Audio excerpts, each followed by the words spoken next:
हाय, मेरा नाम गौरांग, मैं चार्टर्ड अकाउंटेंट। आपका मेरे चैनल बिजनेस कंसल्टेंट में स्वागत है। इस वीडियो में हम लोग बात करेंगे कि आपके पास में कंप्यू जीएसटी सॉफ्टवेयर है, कंप्यू का जीएसटी सॉफ्टवेयर है ना। इसकी सहायता से आप जीएसटीआर 9 कैसे प्रिपेयर करेंगे और कैसे हम लोग उसको सबमिट करेंगे। देखिए, अगर आपको रिटर्न प्रिपेयर करनी है, जीएसटीआर 9 प्रिपेयर करनी है, तो सबसे पहले इसका जो बेस डॉक्यूमेंट्स हैं वो आपको लेके बैठना होगा। जैसे यदि इसका ऑडिट ऑलरेडी हो चुका है, यदि ऑलरेडी ऑडिट हो चुका है, तो आप अपने पास में फाइनेंशियल स्टेटमेंट और रेट वाइज रिकंसिलिएशन सेल का प्लस आईटीसी जो आपका एज पर रिकॉर्ड है ना, ये सब डेटा आपको लेके बैठना होगा। क्लियर है? ये सब डेटा आप लेके बैठेंगे, उसके बाद ही आप प्रॉपर तरीके से रिटर्न भर पाएंगे। इसके बाद में जीएसटीआर 1, जीएसटीआर 3B की जो पूरी साल की समरी होती है, इसको भी आप लेके बैठेंगे तो प्रॉपर तरीके से हम एक ही बार में इसको भर पाएंगे। सबसे पहले आपको करना क्या है, मास्टर क्रिएट करना है। ये मैं काफी बार आपको बता चुका हूं कि आपको पहले मास्टर क्रिएट करना होता है। मास्टर क्रिएट करने के बाद में सिंपली आपको करना क्या है, मैं आपको बताता हूं अभी।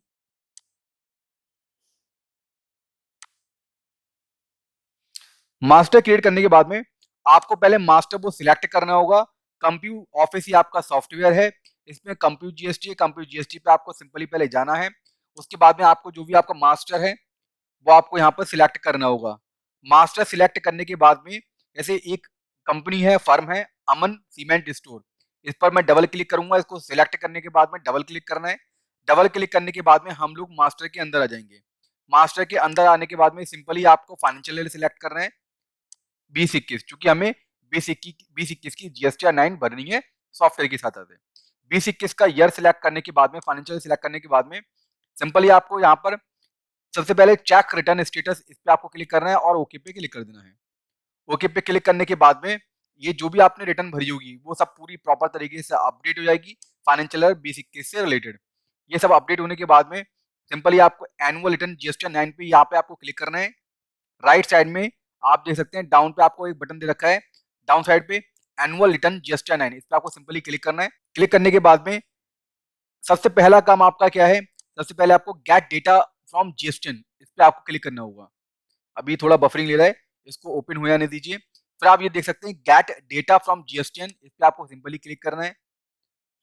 क्लिक करने के बाद में आपका जो भी डेटा होगा जो जीएसटीएन 9 में ऑटो पॉपुलेटेड होके आया है, वो आपका ऑटो पॉपुलेटेड इस सॉफ्टवेयर में भी हो जाएगा। अब आप ये देख सकते हैं जीएसटीआर 3B, जीएसटीआर 1 और जो गेट डेटा फ्रॉम जीएसटीआर 9 है। आप क्या करना है, सिंपली आपको इसको अनटिक कर देना है। आप सिर्फ जीएसटीआर 9 में जो ऑटो पॉपुलेटेड उठ के डेटा आया हुआ है उसको आपको सिलेक्ट करना है और विदाउट ओटीपी पे क्लिक करके आपको एक ऑप्शन और दे रखा है, रजिस्ट्रेशन से अब तक का डेटा ऑटो पॉपुलेटेड हो जाए या सिलेक्टेड ईयर नेक्स्ट ईयर का। मैं ये वाला ऑप्शन सिलेक्ट कर लूंगा, सिलेक्टेड ईयर नेक्स्ट। इसके बाद में गेट जीएसटीआर 9 जो ऑटो पॉपुलेटेड आपकी कहां पर होगी, जीएसटीएन साइड पे सेव होगा। वो डेटा आपका विदाउट ओटीपी पे क्लिक करके आप यहाँ पे टैक्स डालोगे, ऑटो पॉपुलेटेड डेटा यहाँ पे आपका आ जाएगा। क्लियर? ऑलरेडी मैं इसको इंपोर्ट कर चुका हूँ, मतलब डेटा को ऑलरेडी मैं गेट कर चुका हूँ। तो ये मैंने आपको प्रॉपर तरीके से पहले मैंने आपको प्रोसेस बताया। सिंपली आपको सबसे पहले यही काम करना है। इसके बाद में आपके पास में ना डेटा होना चाहिए जो आपका टर्नओवर है पूरे साल का, उसमें टैक्सेबल टर्नओवर कितना है, उसमें आपका एग्जेम्प्ट टर्नओवर कितना है और इसमें आपने आरसीएम में टैक्स दिया हुआ है, उन सब की आपको डिटेल चाहिए होगी। ये आप देख सकते हैं, इसमें काफी सारे टेबल्स हैं यहाँ पर। तो ये आप देख सकते हैं, सबसे पहले टेबल 4 है। टेबल 4 में आपसे डिटेल मांगता है कि detail of advance inward outward supply during the financial year on which tax is payable. Table 4 में हमें वो एडवांस देनी है और आउटवर्ड सप्लाई देनी है, इनवर्ड सप्लाई देनी है जिस पर आपको टैक्स देना पड़ा है या टैक्स देना आपको। आप या तो टैक्स वो पेबल हो चुका है या आपने पेड कर दिया है, मतलब पूरे साल में आपकी जो भी सेल रही है या जो भी आपकी आरसीएम वाली परचेस रही है ना, जो भी आपका एडवांस मनी रिसीव हुआ जिस पर आपको टैक्स देना पड़ा है, ये सब आपकी डिटेल आएगी टेबल 4 में।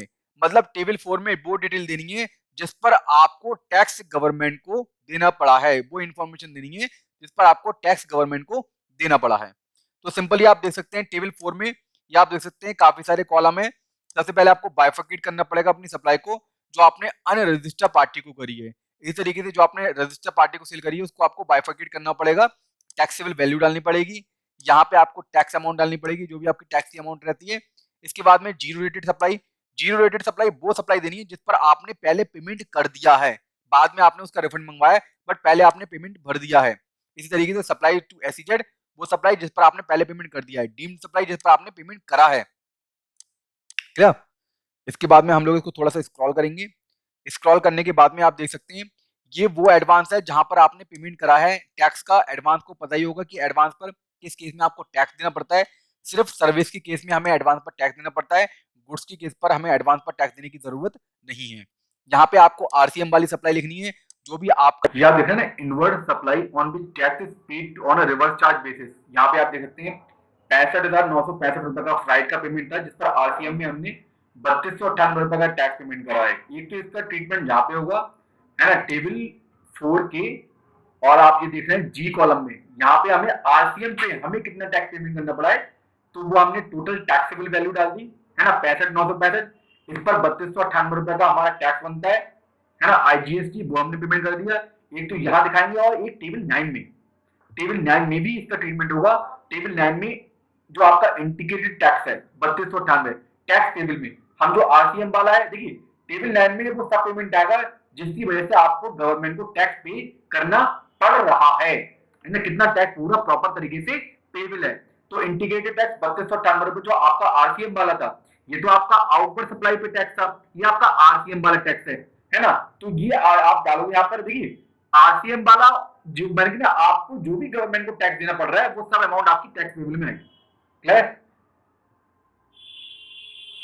आरसीएम बनता था जिस पर आपने टैक्स दिया है, तो यहाँ पे आप अपना क्या डालोगे, टैक्सेबल वैल्यू डालोगे। इसके बाद में यहाँ पे आप अपना टैक्स डालोगे जो भी आपने टैक्स जमा करा है आरसीएम सप्लाई पर, यहाँ आपका टोटल वैल्यू आ जाएगा। इसके बाद में इसी के अगेंस्ट में उसी साल में जो भी आपके क्रेडिट और डेबिट नोट इशू हुए हैं या जो भी अमेंडमेंट हुए हैं उसकी डिटेल आप अलग अलग कॉलम में दे सकते हैं, लेकिन ये देना मैंडेटरी नहीं है, ऑप्शनल है। इसको आप नेट इम्पैक्ट मतलब नेट सेल दिखा करके आप इसको एडजस्ट कर सकते हैं जो रेलिवेंट कॉलम था उसी में, मतलब आपको इसको अलग से सेपरेट दिखाने की जरूरत नहीं है। अभी आपकी क्या आती है, ये आपका टर्नओवर आता है, ये वो टर्नओवर है जो आपका टैक्सेबल टर्नओवर है। कौन सा है? Taxable turnover. ये आपकी आ जाती है, टैक्स आ जाता है इस पर जो भी आपका टैक्स है। देखिए मेरे पास ना डिटेल भी है, मैं आपको डिटेल दिखा देता हूँ एक बार। ये फर्म है जिसका एक्सेल का डेटा ऑलरेडी मेरे पास में है, ये आप देख सकते हैं। इसका ये परचेस है, ये नीचे आपकी सेल दे रखी है, सेल भी आप देख सकते हैं।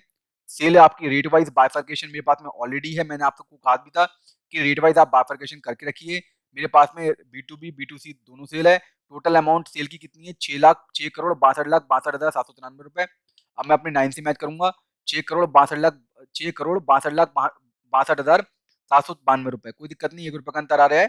अच्छा एक चीज और, ये चूंकि ना सिर्फ सब टोटल टैक्सेबल सेल है तो इसलिए इसका टोटल आपका जो टोटल टर्नओवर है उसका आपका मैच कर जाता है, किससे मैच कर जाता है, आपकी सप्लाई से सेल से मैच कर जाता है टेबल 4 में डेटा से। अगर यहाँ पर एग्जाम सप्लाई होती तो वो आप टेबल 5 में डालते, कहाँ पे डालते, टेबल 5 में। टेबल 5 में आपकी एग्जाम सप्लाई आएगी, जैसे जीरो रेटेड सप्लाई है ना, जिस पर आपने टैक्स नहीं दिया है, जिस पर आपने टैक्स नहीं दिया है। सप्लाई टू एसईजेड जिस पर आपने टैक्स नहीं दिया है सप्लाई करते समय। इसी तरीके से आरसीएम वाली सप्लाई, एक होता है आरसीएम वाली परचेस जिस पर आपको टैक्स देना पड़ता है, एक होती है आरसीएम वाली सप्लाई मतलब सेल, इस पर जो आपका रिसिपेंट है उसको टैक्स देना पड़ेगा, तो वो भी आप सप्लाई यहाँ पे लिखो, क्यों, क्योंकि आपने उस पर टैक्स नहीं दिया है।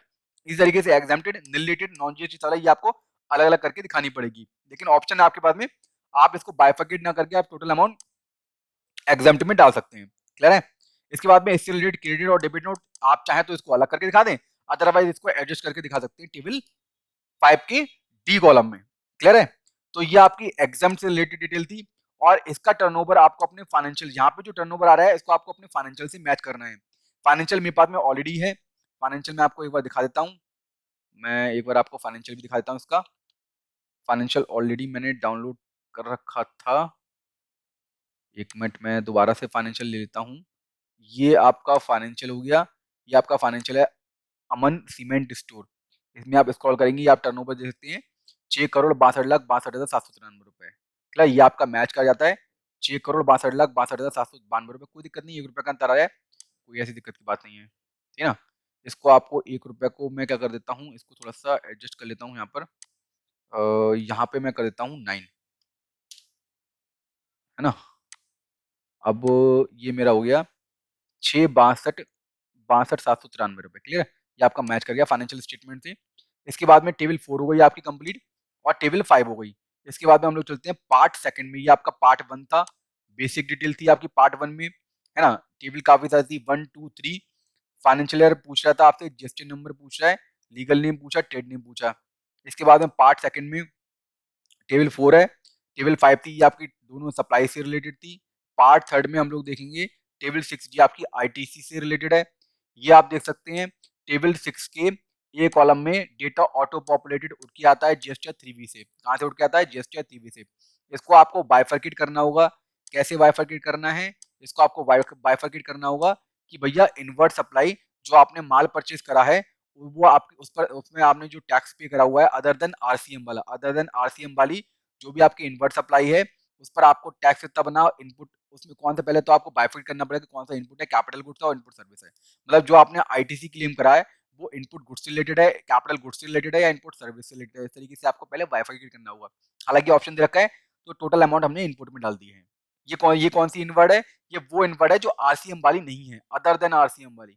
अदर देन आरसीएम वाली कहाँ पे आएगी? कॉलम बी में आएगी। और जो आपकी आरसीएम वाली है किससे रिलेटेड है? आरसीएम वाली अनरजिस्टर्ड पर्सन से रिलेटेड है। तो आप यहाँ पे डाल देंगे इनपुट से, इनपुट है कैपिटल गुड्स या इनपुट सर्विस है। इनपुट सर्विस है एक आरसीएम वाली 3298, वो हमने डाल दिया है। मतलब 3बी में जो आपने आईटीसी क्लेम करा है टोटल, उसको आपको बाइफरकेट करना पड़ेगा रेलिवेंट टेबल में। यहाँ पे आपको डी में इनवर्ट सप्लाई जो आपने रजिस्टर पार्टी से माल परचेज करा हुआ है उस पर आपको यदि टैक्स देना पड़ रहा है तो आप यहाँ पे दिखाओगे। इसी तरीके से इंपोर्ट ऑफ गुड्स करा हुआ है इंक्लूडिंग एससीजेड सप्लाई, तो ये वाली डिटेल भी आप यहाँ पर दिखाओगे। क्या? अब मैं थोड़ा सा स्क्रॉल कर लेता हूँ, थोड़ा सा स्क्रॉल कर लेता हूँ। स्क्रॉल करने के बाद में, है ना, import of service excluding inward supply from SCZ, है ना, तो इंपोर्ट ऑफ सर्विस का भी आपको डेटा अलग से देना पड़ेगा। इस तरीके से आईएसडी सप्लाई जो आपने आईएसडी से इनपुट टैक्स क्रेडिट ट्रांसफर करा है उसकी डिटेल आपको यहाँ पर देनी है। इसी तरीके से ट्रेन 1 ऑन ट्रेन 2 का जो आपका आईटीसी है ये इससे मतलब नहीं है, ये पुराने पुराने रिटर्न की बात हो गई, मतलब फाइनेंशियल 17-18 से रिलेटेड बात हो गई, तो इसको हम लोग छोड़ देंगे। इसके बाद में यदि आपका कोई आईटीसी जो आपने जीएसटी 3बी में, जीएसटीआर 3बी में आपने क्या करा है, क्लेम करा है, जो आपका रिलेटेड था किससे? 19-20 से, 19-20 से रिलेटेड था, तो आप उसको घटा यहाँ पर ना टेबल एम में दिखा सकते हैं। और नेट अमाउंट जो आपकी इस ईयर से रिलेटेड थी उसको आप कहाँ पे दिखा दोगे? उसको आप बी कॉलम के इनपुट में दिखा दोगे। क्लियर? क्लियर है? इस साल का आईटीसी यहाँ पे दिखाओगे और जो पुराना आईटीसी है उसको आप एम टेबल में दिखा सकते हो। ठीक है? एम टेबल में दिखा सकते हो, एम कॉलम में आप दिखा सकते हो। इसके बाद में आप देख सकते हैं टेबल 7। टेबल 7 में हम लोग रिवर्सल की डिटेल देते हैं कि भैया आपका आईटीसी किस वजह से रिवर्सिबल है, तो वो आपको डिटेल देनी है। ये याद रखना है टेबल 7 में वो सब अमाउंट आएगी, चाहे आपने वो रिवर्सिबल अमाउंट, यहाँ पे अमाउंट पड़ती है रिवर्सिबल, चाहे वो आपने रिवर्स कर दी है करंट ईयर में, चाहे वो आपने रिवर्स कर दी है नेक्स्ट ईयर में, चाहे वो आपने रिवर्स कर दी है या चाहे वो आपने रिवर्स अभी तक करी नहीं है। इन तीनों केसों में हम लोग रिवर्सल जो अमाउंट है, रिवर्सिबल अमाउंट है, वो हम टेबल 7 में दिखाएंगे। इसको कायदे में तो हमें क्या करना चाहिए, रूल्स वाइज बाइफरकेट हमें करना चाहिए कायदे में, लेकिन गवर्नमेंट ने ऑप्शन दे रखा है कि आप टोटल को टेन 1 टेन 2 को छोड़ करके, इससे रिलेटेड छोड़ करके आप टोटल को कहाँ डाल दोगे? अदर रिवर्सल में डाल दोगे। तो यहाँ पे मैंने अदर रिवर्सल में डाल रखा है 1,30,225, 1,30,225 जो अमाउंट रिवर्सिबल थी। क्लियर है? तो जो अमाउंट रिवर्सिबल थी वो मैंने यहाँ पे डाल रखी है। इसके बाद में आपका ये आईटीसी आता है, net net ITC available for utilisation, ये आपका आता है। अब आपने कुछ ऐसा आईटीसी हो सकता है जो आपका इस साल से रिलेटेड हो, वो आपने नेक्स्ट ईयर में क्लेम करा हो। ये आपको कहाँ मिलेगा? टेबल 8 में मिलेगा। ये आप देख सकते हैं टेबल 8 की सी कॉलम में, ITC on a inward supply received during the year but claimed कब आपने? सितंबर 2021 तक क्लेम करा हुआ है। तो फिलहाल में इस केस में ऐसा कोई भी आईटीसी नहीं था, तो भैया यहाँ पे हमने अमाउंट जीरो कर दी है ना। ये तरीके से कोई भी आईटीसी जो आपने अवेल तो करा बट अवेलेबल था लेकिन आपने अवेल्ड ही नहीं करा, लैप्स हो गया, तो आप यहाँ पे दिखा दोगे, है ना। कोई भी आईटीसी जो आपका अवेलेबल था, इनएलिजिबल था, यहाँ पे दिखा दोगे। तो इस तरीके से आपको बाइफरकेशन भी देना होगा। कोई भी आपका IGST paid on import of goods including supply from SEZ, वो वाले टैक्स अमाउंट यहाँ पे आप दिखा दोगे। क्लियर है? ये सब करने के बाद में अब हम लोग चलते हैं, टेबल 8 आपकी हो चुकी है, टेबल चलते हैं पार्ट, चलते हैं 4th में और चलते हैं 9 में। 9 टेबल में आपको क्या दिखाना है? 9 टेबल में दिखाना है भैया जो आपकी सेल हुई है प्लस सेल पे जो आपका टैक्स बना है वो, प्लस आरसीएम इनवर्ड पे जो आपका टैक्स बना है वो, प्लस कोई भी आईटीसी जो आपको रिवर्स करना था आपने रिवर्स करा ही नहीं है, कभी भी नहीं करा है। तो इसके कारण जितना भी आपका टैक्स बनता है, चाहे सेल के कारण, चाहे आरसीएम परचेज के कारण, चाहे आईटीसी रिवर्स करने के कारण, जो भी आपका टैक्स पेबल बनता है वो आप कहाँ पे दिखाओगे, टेबल 9 में, रेलिवेंट लेजर में, सेंट्रल टैक्स में, इंटीग्रेटेड टैक्स में, सैस में और इंटरेस्ट में। क्लियर है भैया? यहाँ पे दिखाने के बाद में जैसे सेल्स रिलेटेड टैक्स था वो यहाँ पे दिखा दिया गया है। तो क्लियर है ये आपका? क्या, अब हम लोग चलते हैं आगे नेक्स्ट। तो ये आपका हो गया क्या। अब आते हैं हम लोग वी पार्ट वी में आते हैं। पार्ट वी में आपका टेबल जाके 10-11, हालांकि इससे रिलेटेड कोई डेटा ही नहीं है। 10 मतलब हमने जो इस साल का टर्नओवर था वो उसी साल दिखा रखा है, तो ये आपका गलत ऑटो पॉपुलेटेड होकर डेटा आ चुका है, इसको मैंने कट कर दिया है। यहाँ पे हम लोग वो सप्लाई दिखाएंगे जो आपकी किससे रिलेटेड थी, 20-21 की थी, लेकिन आपने 21-22 में दिखा हुआ है ना, ये प्लस फिगर में आ रही है, मतलब पॉजिटिव इंपैक्ट पड़ा है, मतलब पॉजिटिव आपने मतलब ज्यादा सेल करके दिखाई हुई है। यहाँ पर आपने सेल को कम कर दिया है, तो ये अमाउंट आप यहाँ पे दिखाओगे। कोई भी आईटीसी जो आप इस साल का रिवर्स करना था लेकिन आपने नेक्स्ट ईयर में रिवर्स करा हुआ है एक्सटेंडेड पीरियड तक, तो आप यहाँ पे दिखाओगे। कोई भी आईटीसी जो आपको इस साल क्लेम करना था लेकिन आपने क्लेम नहीं करा, नेक्स्ट ईयर में क्लेम करा, वो आप टेबल 13 में दिखाओगे। इसी चक्कर में इसी से रिलेटेड टेबल 10 और 11 से रिलेटेड जो भी आपका टैक्स बनता है वो आप दिखाओगे टेबल 14 में, कितना टैक्स पेबल हुआ है, कितना टैक्स आपने पेड कर दिया है। तो हालांकि इस केस में ऐसा कुछ है नहीं। अब हम लोग चलते हैं पार्ट 6 में। पार्ट 6 में आपको डिमांड और रिफंड से रिलेटेड डिटेल देनी है, मतलब टेबल 15 में आपको डिमांड और रिफंड से रिलेटेड डिटेल देनी है, वो ऐसी कुछ है नहीं। टेबल 16 में आपको कोई भी इंफॉर्मेशन जो रिसीव, कोई भी इंफॉर्मेशन ऑन सप्लाई जो रिसीव हुई है कॉम्पोजिशन टैक्स पेयर से, deemed supply under section 143 goods Saint on approval basis, ये जो डिटेल आपकी वो आपको टेबल 16 में देनी है। तो हालांकि ऐसी कोई इन्फॉर्मेशन नहीं है। टेबल 17 और 18 में आपको एचएसएन बाय डिटेल देनी होगी, आउटवर्ड सप्लाई की, इनवर्ड सप्लाई की, तो ये भी देना मैंडेटरी नहीं है, तो इसको हम लोग छोड़ देंगे, ड्रॉप कर देंगे। लेट फीस की पेबल और आपकी क्या जाती है पेड, इसकी डिटेल आप यहाँ पे दे दोगे टेबल 19 में। तो ये आपका पूरा प्रॉपर तरीके से टेबल से थी, किस तरीके से हम लोग सॉफ्टवेयर में जो रेलिवेंट डेटा है उसको भर देंगे। भरने के बाद में सिंपली आपको करना क्या है, सिंपली आपको सेव डेटा एट जेस्टियन साइट, इस पर क्लिक करना है। 3 ऑप्शन दे रखे हैं, with OTP, without OTP, with Chrome. Without OTP पे हम लोग क्लिक कर देते हैं। विदाउट ओटीपी पे क्लिक करने के बाद में यहाँ पे अभी ओटीपी आएगा आपका, मैं एक बार विदाउट ओटीपी पे क्लिक कर देता हूँ। यहाँ पे आपको टैक्स कोड डालना होगा, डालने के बाद में आपको ओके पे क्लिक करना है। क्या, तो ये आपका डेटा जो है, डेटा आपका सेव हो जाता है कहाँ पे जाके, डेटा आपका सेव हो जाता है जीएसटीएन साइट पे जाके। कहाँ पे जाके सेव होता है, जीएसटीएन साइट पे जाके। जीएसटीएन साइट पे जाके आप सेव होने के बाद में सिंपली आपको करना क्या है, file return at GSTN site पे, इस पे क्लिक करना है। इस पे क्लिक करने के बाद में सिंपली यहाँ पे आप देख सकते हैं, ये आपकी जो रेलिवेंट टेबल थी जो आपके भर के आई है वो यहाँ पर आपकी उठ के आ रही है, इसको आप एक बार चेक कर सकते हैं। फिर इसके बाद में प्रोसेस टू फाइल पे क्लिक करना है। जैसे ही प्रोसेस टू फाइल पे क्लिक करोगे आपके पास में 2 ऑप्शन आ जाते हैं, choose method for process to file, एक तो विद ओटीपी और विद क्रोम। तो विद ओटीपी पे क्लिक करके मैं सेटिंग को कर दूंगा, जीएसटीएन को कर दूंगा सबमिट।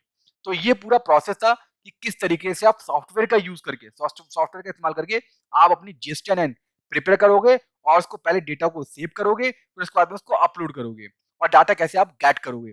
तो ये पूरा आपका प्रोसेस है जीएसटी 9 का। तो फिलहाल में मैं अपनी वीडियो यहाँ पे क्लोज कर रहा हूँ। इसी तरीके से जीएसटी से रिलेटेड, इनकम टैक्स से रिलेटेड और फाइनेंशियल नॉलेज आपको मेरे चैनल पे मिलती रहेगी। तो प्लीज मेरे चैनल को सब्सक्राइब कीजिए, बेल आइकन पे क्लिक कीजिए, जिससे कि नोटिफिकेशन सबसे पहले आप तक पहुंच सके। Okay, bye.